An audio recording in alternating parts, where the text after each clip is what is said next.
Me temo que la misión no ha salido como esperábamos. Seguimos sin saber qué nos va a caer en el examen de inglés en la EBAU. Bueno, en un mesecito ya habrá terminado esta pesadilla. Ya queda menos, Julia. Por cierto, ¿qué tenemos ahora? Esto no para, Aarón. Ahora viene una alumna de tercero de ESO, Carlota Sánchez, con una charla que se llama Cogito ergo sum. Qué bien dominas el latín. Hombre, lo cursé en cuarto y además llevo practicando una semana. Pues recibamos con un fuerte aplauso a Carlota.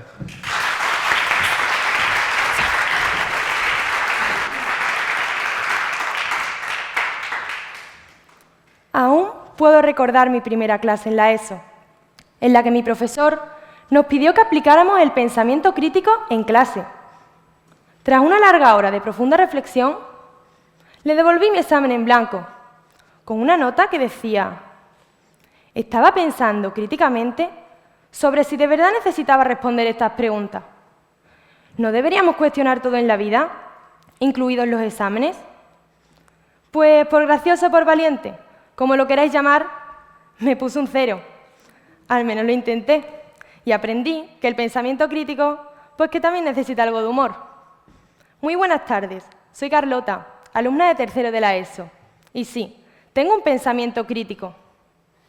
Y es precisamente sobre la diferencia entre pensar y pensar críticamente que quiero hablaros hoy. A menudo puede que confundamos estos términos y que los apliquemos de manera intercambiable, pero creo que existe una distinción crucial. Pensar es el proceso mental común, pero pensar críticamente es adentrarse más profundamente, es cuestionar, es analizar y es buscar soluciones mucho más allá de lo obvio. Es aislarte del problema, subirte a una nube y observar la situación de forma objetiva, totalmente ajena a este. Pero lo difícil no es pensar desde aquí arriba, sino dejar atrás todo tipo de sentimientos y prejuicios abajo y subiros a esta nube de la que os hablo. Así que sí, en mi opinión, pensar críticamente es pensar de la manera adecuada. Es decir, que si al pensar no estás pensando críticamente, déjame decirte que no estás pensando de verdad. Entonces, a raíz de esto, cuando decimos pensar, ¿estamos diciendo que vamos a pensar críticamente y no a opinar? Exacto. Mi objetivo con esta charla es que a partir de ahora, todos y cada uno de nosotros, cuando nos refiramos al término pensar, lo asociemos al pensar críticamente, sin necesidad de añadir este último adverbio, porque para nosotros solo existe esta única manera de pensar. Pero, hoy en día, ¿quién le da importancia al pensar? En realidad la respuesta no es tan obvia como parece. Aunque pueda parecer algo valioso, es algo a lo que no le prestamos mucha atención. Es algo en lo que no trabajamos en ello para exprimirlo al máximo. Si observamos los diversos aspectos que influyen en nuestra vida, podemos observar que en casi ninguno de ellos interviene el pensar críticamente. En ninguno de ellos nos esforzamos por pensar de la manera adecuada. Diréis, ¿cómo que no? ¿Y en el instituto? Si es lo único que hacemos, pensar. Pues no. Siento deciros que para pasar una serie de exámenes no necesitáis pensar demasiado. Simplemente debemos acostumbrarnos al maravilloso triángulo que se repite de forma infinita, el cual postula repetir, memorizar, volver a repetir, volver a memorizar y, cómo no, escupirlo finalmente en el examen. ¿Creéis que se debería aplicar el pensamiento crítico en la educación? Probablemente. Hoy en día dudamos de todo, o de casi todo.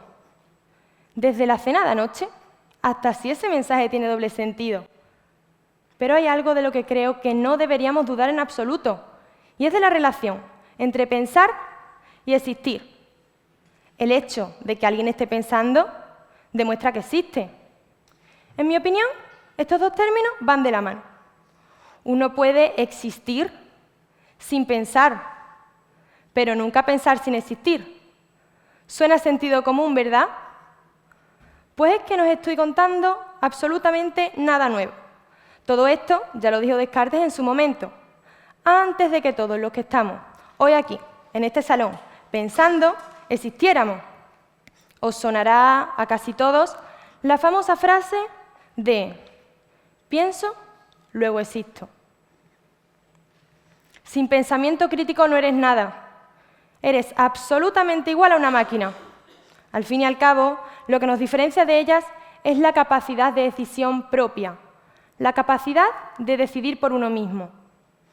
Cuando uno entiende esto, uno cree en la influencia, pero nunca en la manipulación. El problema es que los que entendemos esto somos la minoría, y sin darnos cuenta estamos creando una sociedad de mentes diseñadas, en lugar de mentes que diseñan. ¿Por qué no hablar sobre cómo los políticos nos quieren lo menos crítico posible? Los políticos prefieren que no pensemos demasiado. Quieren que nos creamos todo lo que nos dicen, sin cuestionar nada. Mientras más ignorantes seamos, más fácil será para ellos influenciarnos y mantenernos bajo su control. Y lo peor es que lo están consiguiendo, con la inteligencia artificial de protagonista absoluto. La inteligencia artificial, o IA, nos está quitando la oportunidad de pensar críticamente. Total, ¿para qué pasar horas y horas en hacer un trabajo, cuando ChatGPT nos lo puede hacer en un abrir y cerrar de ojos y 3 o incluso 4 veces mejor? Nos enfrentamos a un gran dilema, cuya respuesta definirá el futuro de nuestra sociedad y de la independencia de nuestro pensamiento crítico. ¿Confiamos ciegamente en la tecnología para tomar decisiones importantes? ¿O nos esforzamos por mantener nuestro pensamiento crítico vivo y activo?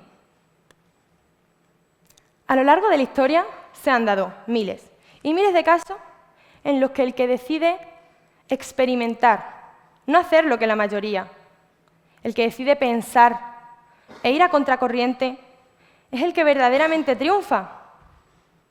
Remontémonos a los Juegos Olímpicos celebrados en México en 1968. Hasta ese año, el récord mundial en salto de altura se encontraba en 1,73 metros, más o menos lo que mide una persona promedio. Y todo esto lo hacían saltando paralelamente a la barra.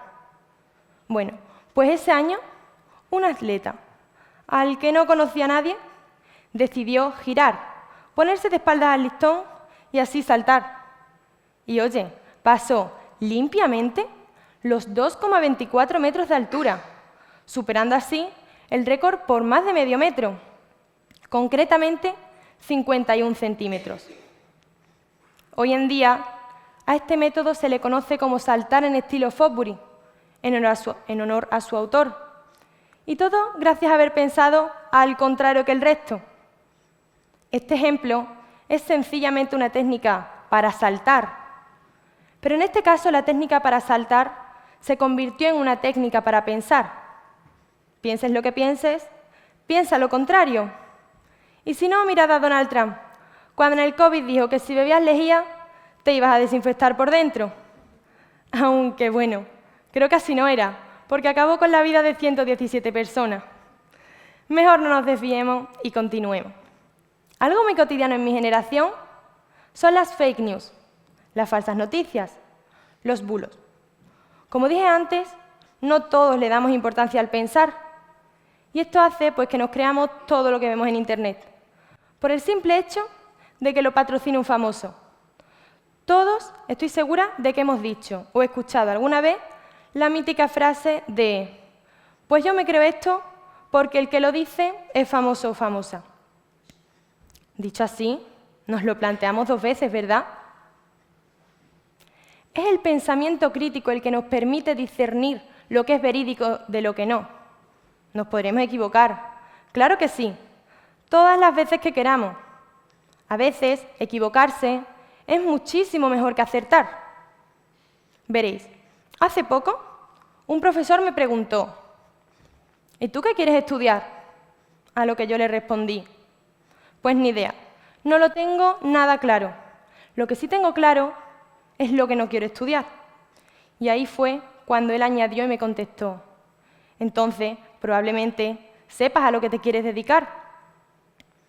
Pienso, luego existo. Qué tontería, ¿no? Pero, ¿y si Descartes nos quería decir mucho más que eso? Y nosotros simplemente estamos perdiendo de vista lo verdaderamente importante. ¿Pero qué es lo verdaderamente importante? Hay una frase de Stephen Covey que dice que lo más importante en la vida es que lo más importante sea lo más importante. Parece un juego de palabras, pero os prometo que tiene un significado muy, muy, muy valioso. Seguramente, si me dirijo a vosotros y os pregunto, ¿qué es lo más importante para vosotros en estos momentos? Me digáis, mi familia, mis amigos, mi salud, mi trabajo, los clásicos. ¿Cuál es el problema? El problema es que nos ha tocado vivir en una época en la que estamos continuamente bombardeados con distracciones. Entre tantísimos exámenes, las redes sociales, las interminables series de Netflix, esto y lo otro, es muy pero que muy fácil perder de vista lo que verdaderamente importa. Desde mi punto de vista, mi generación se podría dividir en dos grandes grupos. Las personas que le dan importancia a absolutamente todo y las que no le dan importancia a nada. Y es que no hay un punto medio. A mí me gusta imaginar que somos como bombillas. Sí, bombillas. Hay personas que van a 30.000 vatios y personas que parece que van fundidas. Pero bueno, esto es tan solo mi punto de vista. Hablemos sobre el punto de vista. Os hago una pregunta. ¿Creéis que existe el punto de vista acertado, correcto? Primero os contaré el caso del artista checo Jan van Mayer, exponente del surrealismo de mitad del siglo pasado. Os cuento. En el año 1984, los comunistas retiraron algunas de sus obras. ¿Por qué? ¿Acaso tenía un punto de vista equivocado? ¿O quizás era el punto de vista acertado, visto por las personas equivocadas? Actualmente, estas obras están consideradas un tesoro nacional. ¿Está ahora en lo cierto y los comunistas se equivocaban? ¿O sigue equivocado él y los que tenían razón eran los otros? Se trata exactamente de las mismas obras, solo que observadas desde puntos de vista de diferentes épocas. Por lo que retomaré mi pregunta. ¿Creéis que existe el punto de vista acertado, correcto? Pensadlo. Existe el punto de vista convencional, popular. Existe el punto de vista personal. Hay un amplio punto de vista que comparte la mayoría y un reducido punto de vista que tan solo sostienen varios. Pero el punto de vista acertado no existe. Tienes razón siempre. Te equivocas siempre. Solo depende desde el polo desde el que te observen. Simplemente debes saber cuestionar tus propios sentimientos y opiniones, saber llevar esta diversidad de ángulos y ser autocríticos. Y hablando de autocrítica, me gustaría hacer hincapié en el protagonista de mi peculiar forma de ver la vida. Y sí, es el deporte. Para mí el deporte es autocrítica constante. Me ha enseñado muchas más lecciones que cualquier otra actividad. Veréis, un día escuché a un padre discutir sobre por qué gastar dinero y tiempo en apuntar a su hijo al fútbol, al baloncesto, al atletismo, al pádel, al tenis.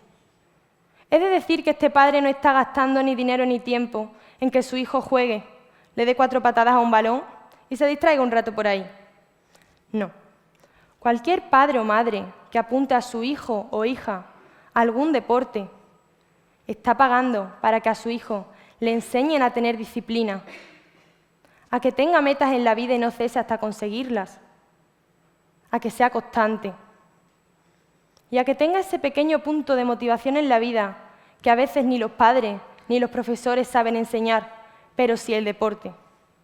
Pero a lo más importante, a que aprenda a desarrollar una manera de pensar diferente a la del resto. Sin más dilación, creo que así comprenderéis muchísimo mejor el objetivo de esta charla. ¿Qué vemos en estas imágenes? ¿Vemos simplemente el rostro de dos ancianos cruzando miradas? ¿O nos esforzamos por ver a dos mexicanos tocando la guitarra? Y en esta otra, ¿vemos simplemente la silueta de un árbol? ¿O somos capaces de ver el enfrentamiento de dos animales salvajes? Al igual que ocurre con estas imágenes, ocurre diariamente en la sociedad. En la vida no interpretamos el mundo por cómo él mismo es, sino por cómo nosotros mismos seamos. Si todos viéramos las cosas desde el mismo punto de vista, la vida sería un poco aburrida, ¿no creéis? Este punto de vista varía según nuestro yo interno, un yo que no conocemos del todo y que nunca dejará de sorprendernos. Este yo lo construye nuestro entorno desde bien pequeñitos, lo construye nuestra familia, nuestros amigos, lo construyen nuestros profesores, pero no como ellos mismos quieran, sino como nosotros mismos queramos. Como dije antes, debemos creer en la influencia, pero nunca en la manipulación. Por ejemplo, en una clase, cuando un profesor explica, de 20 alumnos, cada uno se quedará con una cosa, la que más le cuadre, la mejor para él. Esto no quiere decir que unas cosas sean más importantes que otras, ni mucho menos. Simplemente que cada uno construye su yo interno como a él mismo le apetece. Desde que tengo uso de razón y me planteo este tipo de cosas, he llegado a la conclusión de que este yo interno es nuestro mejor profesor. Ese profesor que tras 20 fallos sigue ayudándote. Ese profesor que tras 10 años oyendo te enseña a escuchar. Y ese profesor que nunca te dejará con la duda, aunque hará que te cuestiones muchas más. Personalmente, siendo sincera, a mí nunca me presentaron a este profesor dentro del recinto escolar. Simplemente me lo presenté yo misma. Y hoy os lo presento a vosotros. Se llama Pensamiento y se apellida Crítico. Muchas gracias.